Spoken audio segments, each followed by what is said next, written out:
Bienvenue dans la série des lettres sonores du podcast Tous pareils ou presque. Des textes qui ont été écrits par des parents, personnes autistes, thérapeutes ou enseignants.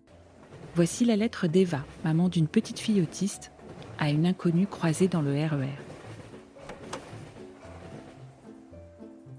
Cher inconnu du RER. Hier, quand nous nous sommes croisés, ma fille se tortillait dans sa poussette en poussant des cris. Tu as détourné le regard et moi aussi. Tu ne voulais peut-être pas me gêner. Je ne savais pas ce qu'il y avait dans ton regard et je ne voulais pas le voir, alors j'ai regardé ailleurs. Je crois, cher inconnu, que nous avons eu tort. Nous aurions dû nous regarder. Tu aurais pu me sourire. J'aurais pu te parler. J'aurais pu te dire que oui, ma fille est autiste, mais que ce n'est pas la fin du monde. Ou que oui, c'est la fin d'un monde, mais c'est le début d'un autre, et que dans cet autre monde, il n'y a rien, vraiment rien qui justifie qu'on détourne le regard. Il y a des choses en moins peut-être, mais il y a aussi des choses en plus, dont j'aurais pu te parler.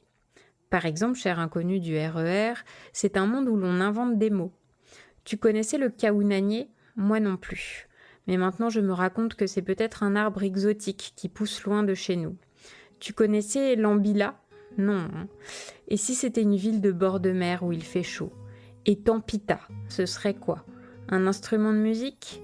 J'aurais pu te raconter aussi que grâce à ma fille, je me suis mise à regarder la lune tous les soirs. Je sais maintenant combien de temps il faut pour passer du croissant à la pleine lune. Je me suis aperçue qu'à Paris on ne la voit pas souvent, que quand elle apparaît c'est comme une fête et que ma petite fille est toujours la première à la repérer, même quand il fait jour et qu'elle est très pâle. Figure-toi aussi que grâce à ma fille, je vis dans les couleurs. J'aime comme elle le rose, le jaune et le orange de la pâte à modeler. Je me réjouis quand on trouve un feutre vraiment très très rouge et je me suis rendu compte que non, son chat en peluche n'est pas gris et qu'elle a raison, c'est un chat bleu. Parce qu'il faut être honnête, je t'aurais dit aussi que l'autisme, ce n'est pas que de la poésie. C'est aussi de la violence et des cris, un lien fragile qu'il faut créer et cultiver. Qu'il arrive qu'on pleure, qu'on se révolte et qu'on se décourage.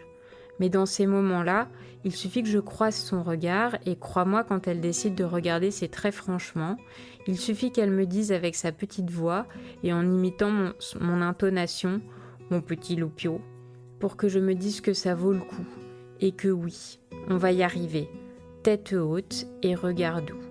À bientôt, cher inconnu du RER et sans rancune. Eva.